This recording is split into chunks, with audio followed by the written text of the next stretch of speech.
The tragic state of Iraq. How decades of conflict have ravaged the country.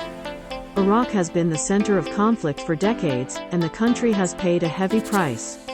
Millions of Iraqis have been displaced, and countless lives have been lost in the fighting.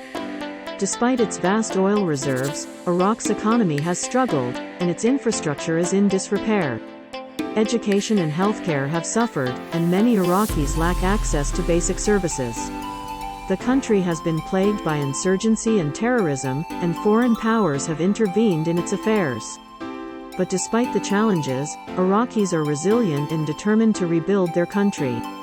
Iraq has a rich history and culture, and its people are working to preserve and showcase their heritage. The tragic state of Iraq is a reminder of the devastating effects of war and conflict, and a call to support those working towards peace and stability in the region.